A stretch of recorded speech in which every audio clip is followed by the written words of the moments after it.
Le salon des minéraux de Frontenex, c'est un salon qui existe depuis 5 ans, dont le but en fait c'est de faire découvrir le monde des minéraux à un maximum de gens.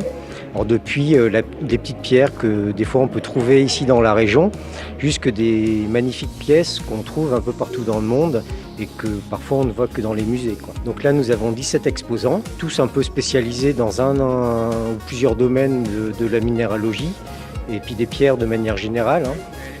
Donc vous avez des pierres travaillées, des pierres polies, vous avez des pierres montées en bijoux, vous avez des pierres de collection.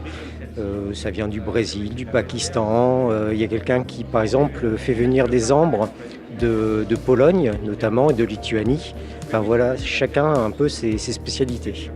Pour commencer, on a les cristaux du Mont Blanc, du massif du Mont Blanc, qui sont principalement au-dessus sur la commune de Chamonix.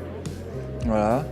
Ça part du bassin d'Argentière, le bassin de la mer de Glace, et puis on a un peu sur la commune de Saint-Gervais aussi. Des fluorines vertes du massif des Aravis, qui sont très peu courantes. Le secteur est très petit, et en cristallisation, en cristaux, il s'en trouve très peu.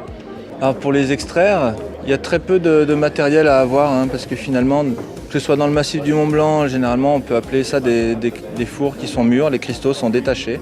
Parce que la roche elle-même se déminéralise, donc on peut...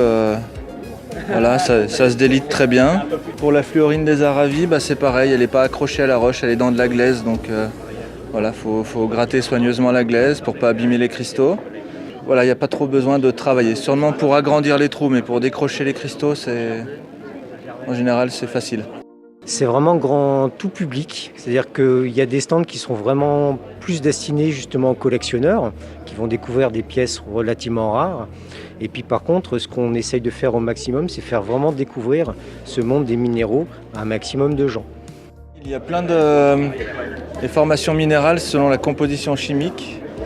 Donc là, vous avez du fluor, c'est la fluorine, qui n'a rien à voir avec le quartz qui est de la silice. Donc chimiquement, leur cristallisation est différente selon la matière du minéral et selon les températures, les endroits où ils sont formés, la vitesse, voilà. Après, la forme des cristaux dans le massif du Mont Blanc sont plus trapus, ils seront moins allongés, alors que là, on a des fines aiguilles. C'est un salon vraiment, je pense, les gens sont très très contents de le découvrir. On essaie aussi de créer une ambiance qui soit conviviale et sympathique. Autant chez les exposants que pour nos amis visiteurs, pour faire en sorte que vraiment on soit dans des bonnes conditions pour découvrir tout ce qu'il y a à voir ici. Tranquillement, les gens ont le temps de le faire, quoi.